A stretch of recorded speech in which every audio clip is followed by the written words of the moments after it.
We're 6 months away from the rise of Skywalker, the end of the Skywalker saga, yet nearly 2 years later, I still have to make a Last Jedi video of all things. I do this not because I hate The Last Jedi so much as I love Star Wars.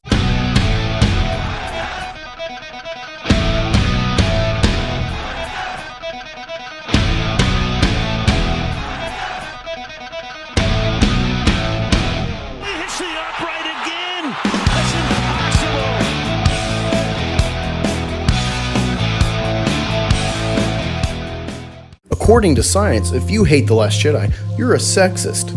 Welcome to Black Angus Reviews. Today, we'll be covering an article from the always reliable Screen Rant. I'm kidding. They're garbage. The article is titled, "Survey Says Political Beliefs May Explain Why Fans Don't Like The Last Jedi." In it, they reference the statistical research conducted by Mark H. White, a social scientist, or as I'll call him, a socialist scientist. I'll provide a link directly to White's research. It's a 5-part conclusion to his research of about 5,000 participants. Right off the bat, he makes what I see as a huge error in his survey, grouping participants in 3 categories: prequel skeptics, who are fans of the original and sequel trilogies but not the prequels, saga lovers, who rate the entire franchise favorably, and The Last Jedi disowners, who dislike The Last Jedi. In my estimation, there should be at least 3 more categories: prequel lovers like myself, who feel completely ignored by Disney with only recent attempts to cater to us, original trilogy purists who only deem the 3 original films as worth your time, and normies who are just seeing a blockbuster with little to no franchise investment. EU fans could also be part of the study, but there's a wide range of feelings towards the saga in that, so I digress. In the second paragraph, despite seeing reports that finally acknowledge a large portion hate The Last Jedi or sequel trilogy, they use that idiotic phrase, a vocal minority, to try and discredit us. They go on to mention how Kelly Marie Tran was harassed off social media, unproven even by her in her op-ed piece. In his own research, White mentions Daisy Ridley deeming the term Mary Sue sexist, both showing his bias towards The Last Jedi and being ignorant that the term was coined from a female fan, showcasing how ignorant he is on the matter. White went on to ask participants a series of targeted questions that determined whether they demonstrated hostile sexism and benevolent sexism. White found that The Last Jedi disowners expressed more sexist beliefs than prequel skeptics and saga lovers. The Last Jedi disowners also reported more conservative politics and anti-PC sentiments than prequel skeptics and saga lovers. More broadly, White found that Star Wars fans who demonstrated sexist and anti-PC beliefs were more likely to enjoy the original and prequel trilogies, but less likely to enjoy the sequel trilogy. White also discovered that the more sexist and anti-PC a Star Wars fan is, the less likely they are to like the characters Admiral Holdo, Rey, and Rose Tico, who have faced the brunt of sexist critique level at the sequel trilogy.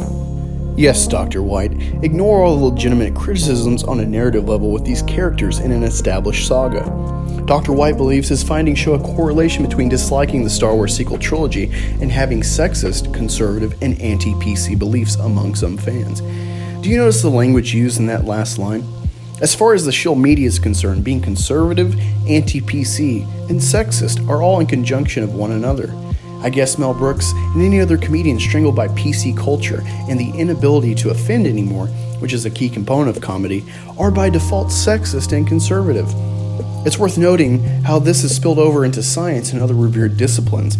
The fact alone, a pop culture site is referencing the scientific article regarding a blockbuster and a large group of detractors shows that.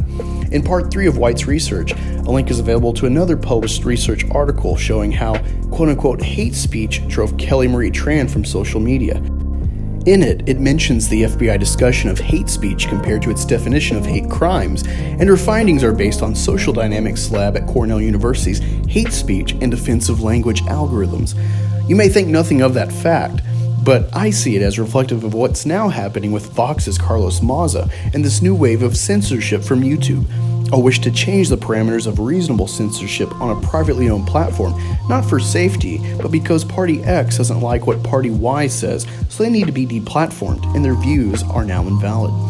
It's also funny that Screen Rant suggests some Last Jedi detractors hate the film for reasons other than being anti-progressive. Being progressive today is completely different from its meaning even 5 years ago, when marriage equality was won. The subtle and not so subtle hints that racists and bigots are the ones who hate The Last Jedi are laughable, to say the least, and reflective of the war we're fighting with the media trying to steal escapist franchises from fans for their agendas. The plot was bad? Nah, you just hate The Last Jedi because Trump, you straight white Nazi. Remember, JJ says you hate it because you have a problem with women. All the more reason to boycott. If you've enjoyed this video, be sure to like, share, subscribe, and hit the notification bell. If you'd like to support this channel, consider becoming a patron or buying store merch from the Teespring store. Don't forget to check out the growing list of friends in the Fandom Collective in the description below, and follow me on Twitter @AngusReviews. See you there.